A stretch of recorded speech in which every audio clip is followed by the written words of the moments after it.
Well, that's very easy because Kenya is open to the world. You see, South Africa is very difficult. You still need to go through visa applications, etc., etc.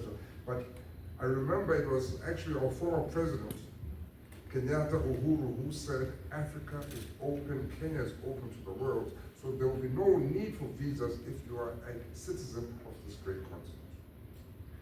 Ladies and gentlemen, the summit that we're about to embark on is really focused on leadership and unity. One of the greatest issues that we have in this continent of ours as we grow towards independence, as we grow towards development, is the lack of unity. So we have to trump the importance of unity.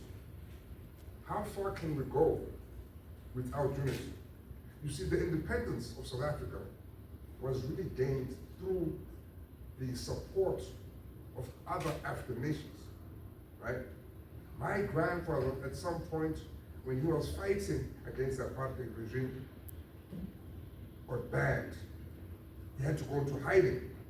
And he decided that these peaceful means of protesting against the government are not working. Therefore, it's time for us to pick up arms. And he did 6 months military training in Algeria, 6 months military training in Ethiopia. I am told of a story when he went to Mali and he got support from the president. They gave him 50 passports, they gave him $1 million back then in the 50s. That's a lot of money. So what I'm trying to say, ladies and gentlemen, is that without unity, we cannot really go so far.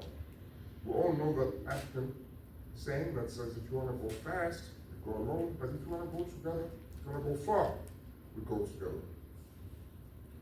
Leadership, ladies and gentlemen, is about service. Leadership is not about being the best. Leadership is not about being number one. It's about serving your community, being a voice for those who do not have a voice, and standing up for those who cannot stand for themselves.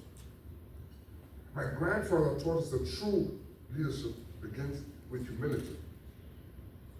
There is a reason why God gave us 2 ears and 1 mouth, so you can listen more than you speak. The first thing you do when you go and engage with communities that are facing challenges is that you go and you listen to their challenges. Because often the people that are facing challenges also have the solutions.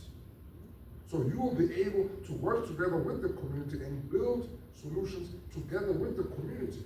In other words, my grandfather taught me, you must lead from the back. So if you're a part of a basketball team, and on that day you happen to win, you say, ladies and gentlemen, we did it. Guys, we did it today. But if you lose, you say, sorry guys, my game was off today. I apologize, my game was off today. Right? That is what you call leadership from the back. But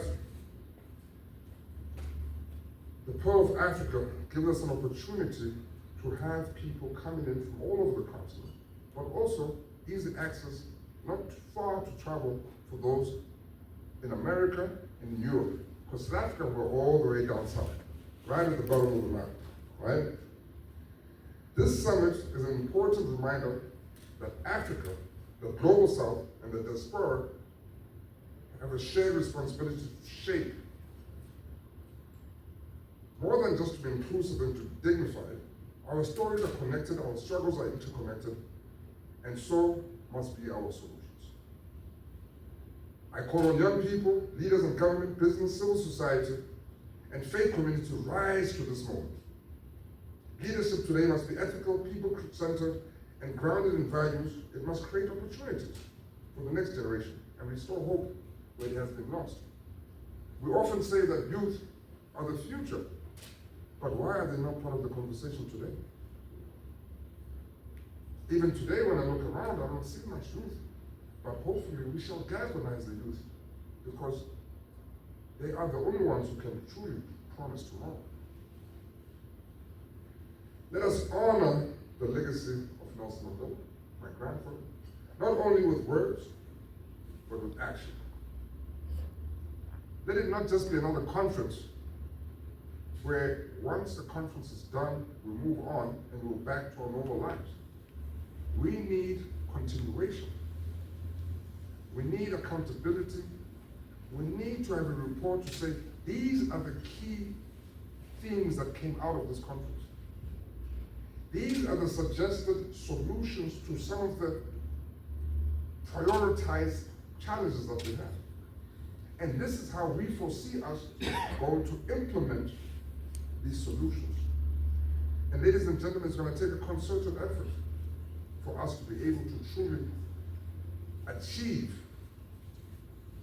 good leadership, accountability, transparency, and ultimately, we as Africans owe it to ourselves to show the world that we are the true leaders of this great planet called